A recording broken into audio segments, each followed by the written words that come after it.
दोस्तों, क्या आपने अपने मेहनत से कमाए पैसों को म्यूचुअल फंड में इन्वेस्ट किया है और अब गिरावट देखकर घबराहट हो रही है? क्या ये आपके फाइनेंशियल गोल को खतरे में डाल सकता है? रुकेंगे नहीं, आज हम इन सारी बातों पर चर्चा करेंगे कि मार्केट क्रैश के दौरान आपको कैसे रिएक्ट करना चाहिए।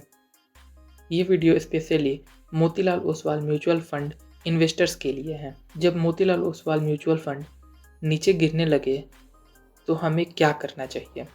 अगर आपने मोतीलाल ओसवाल में इन्वेस्ट नहीं भी किया है तो भी आप इस वीडियो में बने रह सकते हैं। कुछ ना कुछ सीखने को ज़रूर मिलेगा। दोस्तों, अभी आप देख सकते हैं Motilal Oswal mid cap fund की जो अभी करंट एनएवी चल रही है वो 101 रुपये और 17 पैसे की चल रही है। ये 5 स्टार रेटिंग का एक म्यूचुअल फंड है और इस फंड का जो साइज है वो 23,700 करोड़ का है और इसमें हम मिनिमम 500 रुपये लगा के अपनी SIP जर्नी को स्टार्ट कर सकते हैं। इस म्यूचुअल फंड ने 30 स्टॉक्स के अंदर इन्वेस्ट कर रखा है जिसमें कोफोर्ज लिमिटेड में सबसे ज़्यादा 9.91% का एलोकेशन है। उसके बाद परसिस्टेंट सिस्टम में 9.5%, कल्याण ज्वेलर्स में 6.83% का एलोकेशन है। साथ ही साथ डिक्सन टेक के अंदर भी 6.67% का इन्वेस्टमेंट किया गया है। इसके अंदर हम देख सकते हैं काफ़ी अच्छी कंपनी है जो फ्यूचर में काफ़ी अच्छा रिटर्न दे सकती हैं और अगर ये कंपनी काफ़ी अच्छा परफॉर्म करती हैं तो हमें इस म्यूचुअल फंड से भी काफ़ी अच्छा रिटर्न मिल सकता है। और दोस्तों, अगर इसकी हम होल्डिंग एनालिसिस को देखें तो इसने 71.7% इक्विटी के अंदर इन्वेस्ट कर रखा है। इस म्यूचुअल फंड का 18.8% कैश में है और 9.6% डेट के अंदर इन्वेस्ट किया गया है। इक्विटी का एलोकेशन कुछ इस प्रकार है। टेक्नोलॉजी शेयर के अंदर 32.2% का एलोकेशन है। कैपिटल गुड्स में 18.1% का एलोकेशन दिया गया है। साथ ही साथ service sector, health care sector and automobile sector में भी इस म्यूचुअल फंड के थ्रू इन्वेस्ट किया गया है। तो दोस्तों, ये एक हमारे लिए ठीक ठाक चॉइस हो सकती है मिड कैप म्यूचुअल फंड के लिए।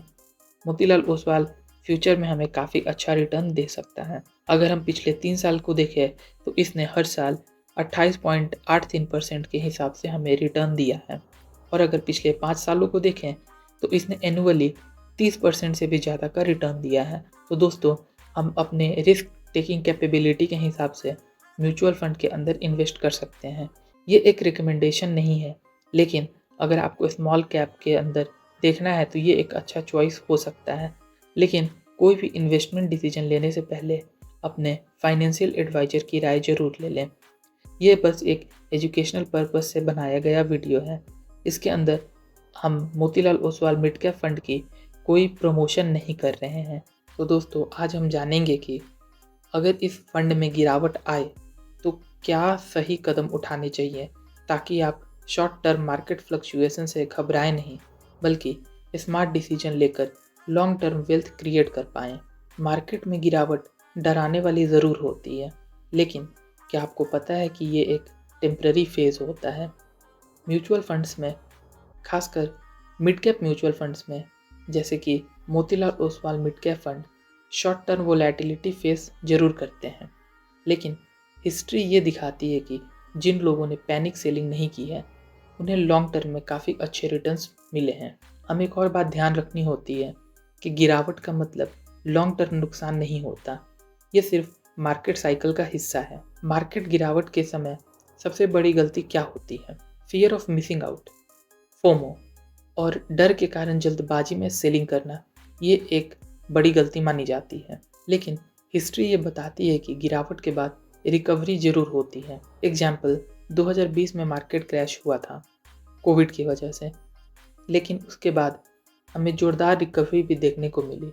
जिन लोगों ने उस टाइम पेशेंस रखा था उन्हें काफ़ी प्रॉफिट मिला था। आपको अब पैनिक नहीं करना है, बल्कि सोच समझ के स्मार्ट डिसीजन लेना है। हम कुछ स्टेप्स को फॉलो कर सकते हैं जिससे हम अपने इन्वेस्टमेंट के रिस्क को काफ़ी हद तक कम कर सकते हैं। स्टेप 1, अपने SIP को जारी रखें। अगर आप SIP कर रहे हैं तो इसे बंद करने का नहीं, बल्कि कंटिन्यू रखने का टाइम है। गिरावट के दौरान आपको ज़्यादा यूनिट्स कम कीमत पर मिल जाती हैं। इसी वजह से हमें गिरावट के माहौल में एसआईपी बंद नहीं करना होता है, बल्कि अगर हमारे पास कुछ एक्स्ट्रा फंड है तो हम उसमें और ज़्यादा इन्वेस्ट करके कम रेट पर ज़्यादा यूनिट्स परचेज कर सकते हैं। सेकेंड स्टेप, हमें अपने गोल्स का रीअसेसमेंट करना है। क्या आपका गोल लॉन्ग टर्म का है? अगर हाँ, तो मार्केट फ्लक्चुएशंस आपकी स्ट्रैटेजी को नुकसान नहीं पहुंचाएंगी। मेरे पिछले वीडियो में मैंने 2025 के लिए बेस्ट म्यूचुअल फंड बताया था, जिसमें मैंने ये भी बताया था कि कौन सा फंड लॉन्ग टर्म ग्रोथ के लिए बेस्ट है। तो आप उस वीडियो को भी देख सकते हैं। और अगर आपका गोल लॉन्ग टर्म के लिए है तो गिरावट में आपको बिल्कुल परेशान नहीं होना है। ये एक मार्केट साइकिल है, तो हमें पैनिक सेलिंग तो बिल्कुल भी नहीं करनी है। तीसरा स्टेप हम ये फॉलो कर सकते हैं कि हम अपने पोर्टफोलियो को डाइवर्सिफाई कर लें। अगर आपका सारा पैसा सिर्फ मिड कैप फंड में लगा है तो डाइवर्सिफिकेशन बहुत ज़रूरी है। मैंने एक सेक्टर में इन्वेस्ट करना खतरनाक है और डाइवर्सिफिकेशन क्यों ज़रूरी है, इसका वीडियो भी बनाकर अपने चैनल पे अपलोड कर दिया है, तो आप चाहे उस वीडियो को भी रेफ़र कर सकते हैं, जिसमें मैंने बताया है डाइवर्सिफिकेशन क्यों ज़रूरी है, डाइवर्सिफिकेशन नहीं करने से हमें क्या लॉस हो सकता है। इसीलिए हमारे इस स्टेप में हमें अपने पोर्टफोलियो को डाइवर्सिफाई करके रखना है।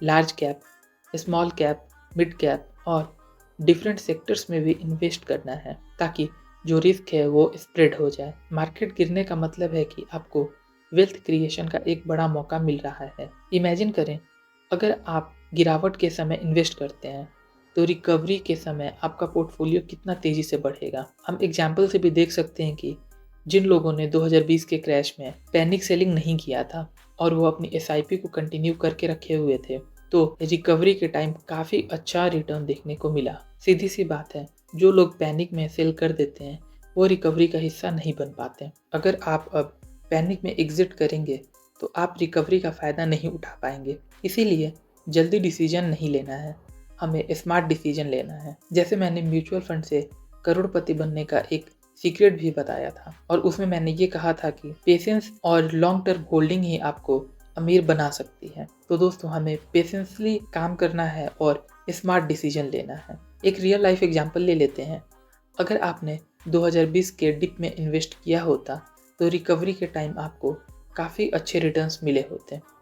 ये सोचें और फ्यूचर में ऐसा करने का फ़ायदा उठाएं।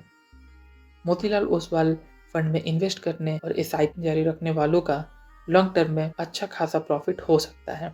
मोतीलाल ओसवाल म्यूचुअल फंड में गिरावट एक डराने वाली चीज़ लग सकती है, लेकिन ये एक मौका भी हो सकता है। एसआईपी चालू रखें, अपने पोर्टफोलियो को डाइवर्सिफाई करें और शॉर्ट टर्म में पैनिक सेलिंग ना करें। रिमेंबर, वेल्थ क्रिएशन का जो सफ़र है वो पेशेंस और डिसिप्लिन, साथ ही साथ ए स्मार्ट मार्केट डिसीजन से ही तय होता है। और अगर आपको ये आज का वीडियो वैल्यूएबल लगा तो इस वीडियो को लाइक करें, सब्सक्राइब करें और शेयर करें अपने फ्रेंड्स एंड फैमिली के साथ। फाइनेंशियल जर्नी में आप हमारे साथ बने रहें।